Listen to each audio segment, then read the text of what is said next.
여러분 안녕하십니까. 컬트쇼 명탐정 코난입니다. 오늘 신천지 자퇴자들을 위한 회복교육 제5강 오직 믿음으로 구원받습니다. 네 번째 시간입니다. 자, 우리가 히브리서 11장을 중심으로 해서 믿음에 대해서 이야기를 하고 있습니다. 지난 시간에는 금송아지를 만들어서 하나님을 배반한 그런 불순종의 그런 역사적 상황에 대해서 우리가 다뤄봤습니다.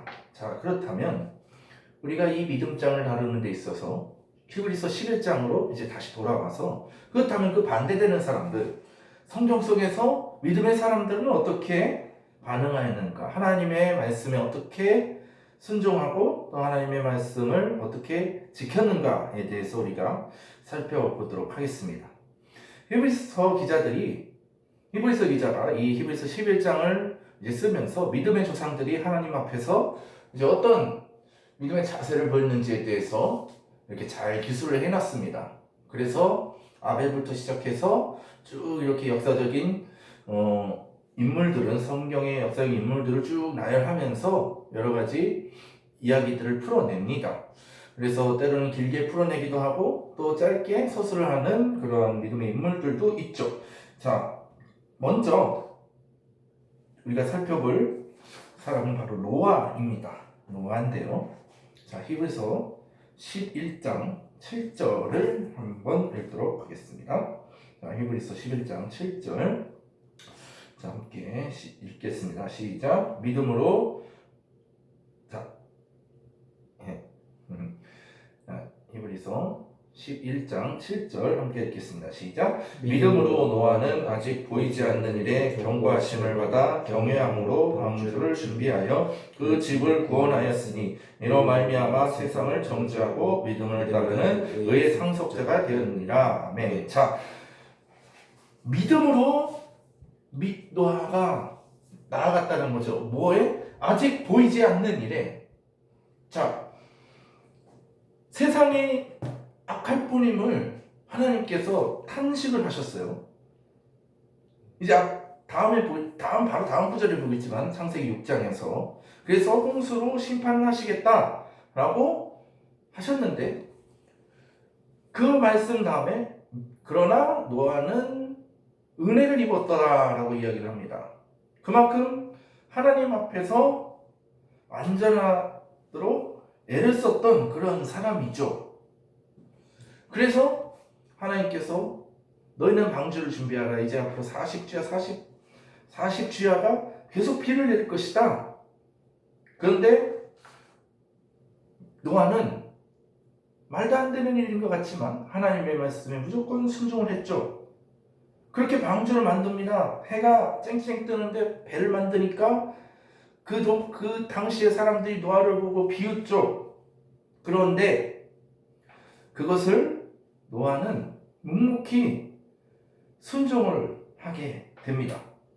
그래서 하나님을 경외함으로 방주를 준비했다라는 거죠. 자, 믿음으로 노아는요. 믿음으로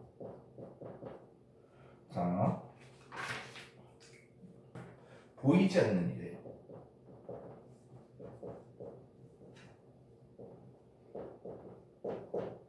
보이지 않는 일에 하나님을 경외하는 마음으로 순종했다라는 거죠. 무엇입니까? 방주를 만들었다라는 거죠. 자, 창세기 6장 13절에 이렇게 나와 있어요. 하나님이 노아에게 이르시되 모든 혈육 있는 자의 포악함이 땅에 가득함으로 곧 끝나기 내 앞에 이르렀으니 내가 그들을 땅과 함께 멸하리라 라고 말씀하십니다. 그리고 17절에는 내가 홍수를 땅에 일으켜 무릇 생명의 기운이 있는 모든 육체를 천하에서 멸절하리니 땅에 있는 것들이 다 죽으리라 라고 경고를 하셨어요. 자, 그 말씀에 어떻게 반응했는가? 자, 창세기 6장 20절로 가보겠습니다. 자, 창세기 6장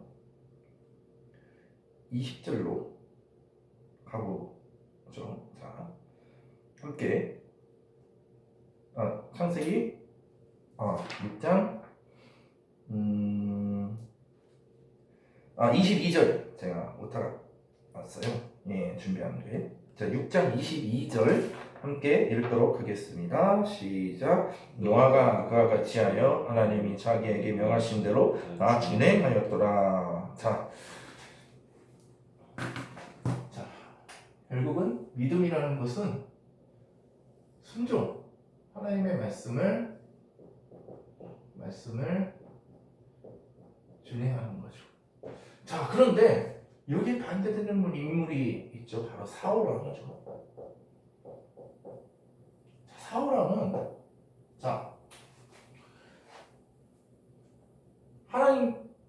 하나님이 이제 명하셨어요. 진멸하라.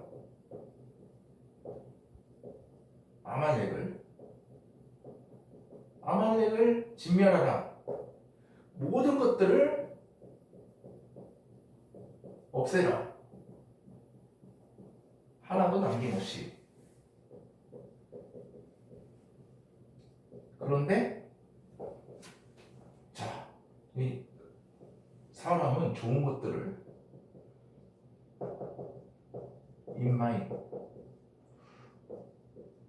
인마이 포켓했다는 겁니다. 그래놓고 이제 사무엘 선지자가 여기에 대해서 문제 제기를 하죠. 그래서 사울왕이 변명을 합니다. 사무엘에게 뭐라고 변명하냐면 좋은 것들을 제사로 드리기 위해서 빼놨다. 그런데 사무엘이 뭐라고 말합니까? 그 유명한 말이죠. 순종이 제사보다 낫고, 바로 이겁니다. 노아는 순종했다는 거예요. 그것이 바로 믿음이라는 거죠. 그래서 믿음의 조상이라고 일컬음을 받게 된 겁니다. 자, 그렇다면 아브라함의 모습을 우리가 또 한번 살펴볼 필요가 있어요. 자, 히브리서 다시 11장으로 가겠습니다. 히브리서 11장 8절 말씀을 함께 읽겠습니다. 자, 히브리서 11장 8절. 자, 찾았으면 함께 읽겠습니다. 시작. 믿음으로 아브라함은 부르심을 받았을 때에 순종하여 장래의 유업으로 받을 땅에 나아갈새 갈 바를 알지 못하고 나아갔으며. 자, 역시 아브라함은요,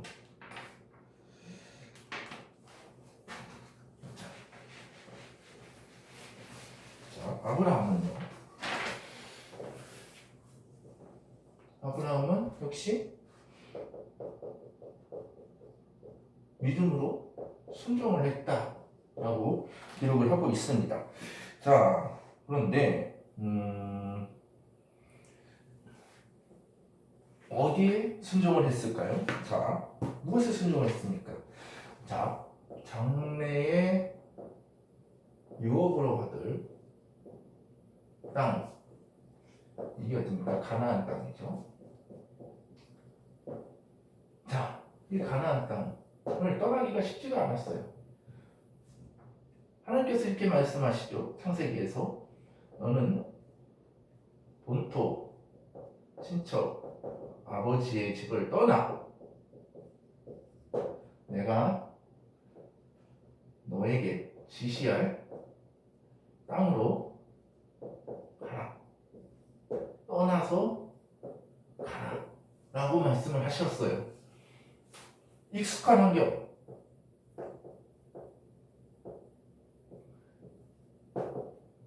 떠나서 미지의 세계로, 그것도 플랜을 짜주신 것도 아니야. 갈 바를 알지 못했다. 그런데 아브라함은 순종을 했다라는 거죠. 자, 17절. 히브리서 11장 17절. 자, 아브라함의 또 한 번의 순종이 나옵니다. 자, 함께 읽도록 하겠습니다. 시작. 아브라함은 시험을 받을 때에 믿음으로 이삭을 드렸으니 너는 약속들을 받을 자료되 그 외아들을 드렸느니라. 아멘. 자, 시험을 받을 때에 자, 믿음으로 이삭을 드렸다. 자, 시험이 닥쳐올 때 여기서는 여기서 시험이라는 것은 하나님의 테스트죠. 자, 믿음으로 반응하는가,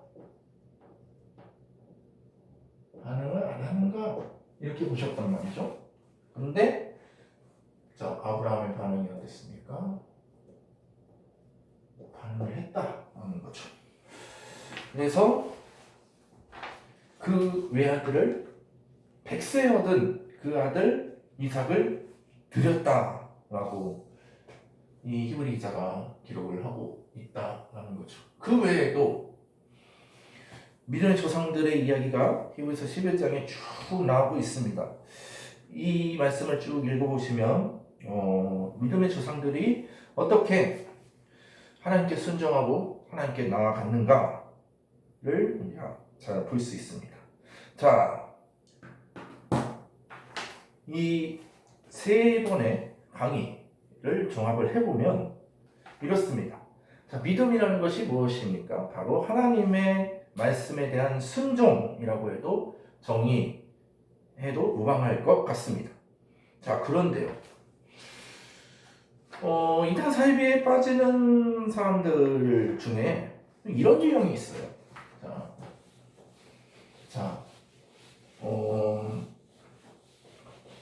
뭐 여러 가지 유형이 있죠. 뭐 여러 가지 케이스 바이 케이스들이 많이 있지만 이런 경우가 있단 말이죠.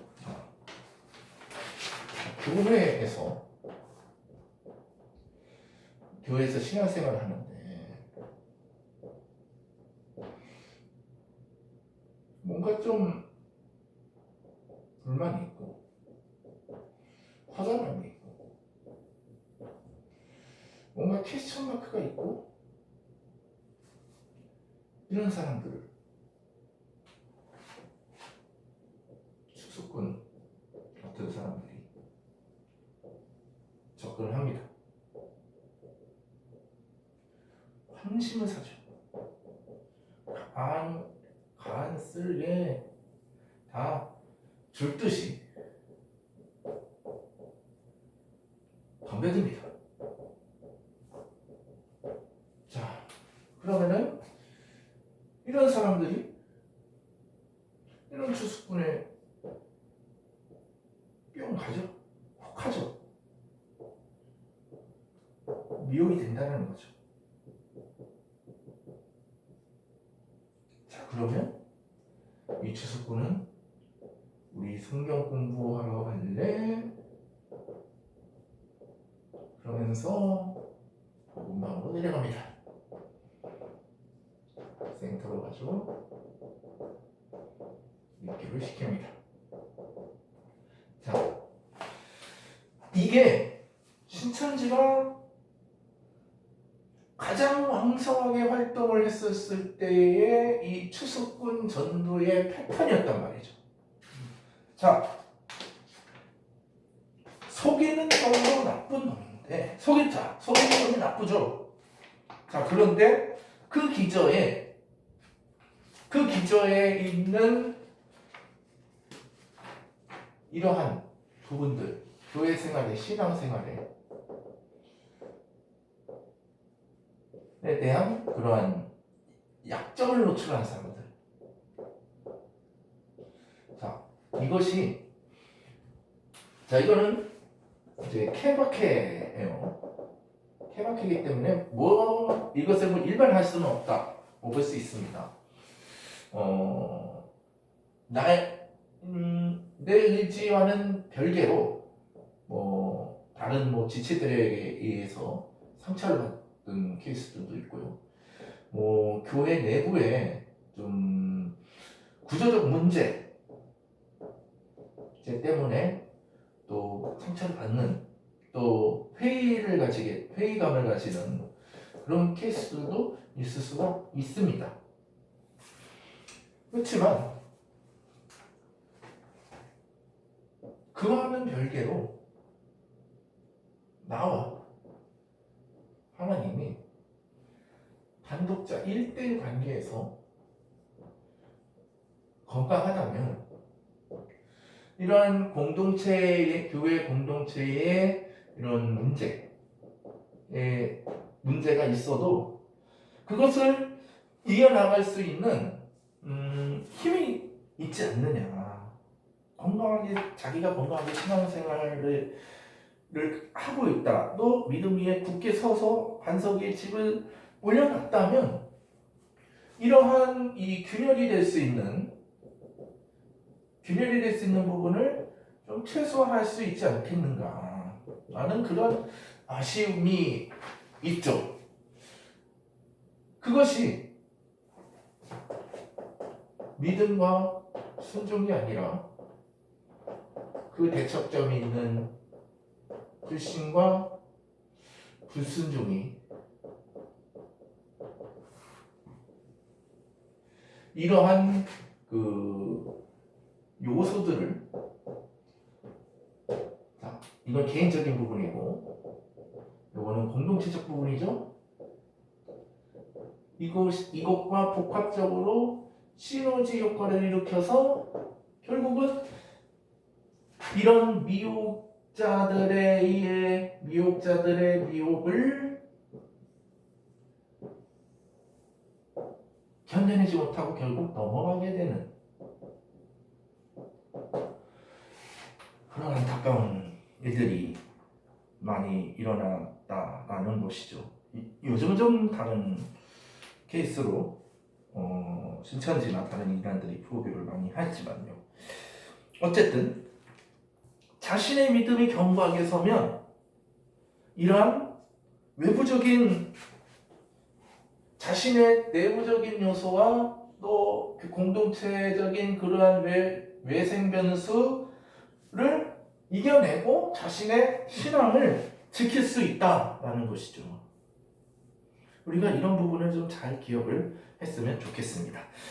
자, 기도하겠습니다. 사랑의 아버지 하나님 감사합니다. 우리가 믿음으로 구원을 받는 그 측면에 있어서 도대체 믿음이 무엇인지에 대해서 에베소 11장과 또 여러 말씀을 통해서 살펴봤습니다. 우리가 하나님께 대한 전적인 믿음과 순종의 마음을 가질 때에 하나님께서 우리의 믿음을 견고하게 해주시고 또 여러 가지 신앙생활을 함에 있어서 또 어려운 가운데에 또 여러 요소들, 변수들을 만난다고 할지라도, 풍파를 만난다 할지라도 그것을 이겨낼 수 있는 힘을 우리에게 하나님께서 주신다는 것을 기억하면서 늘 말씀으로 순종하게 하옵소서. 예수님 이름으로 기도합니다. 아멘.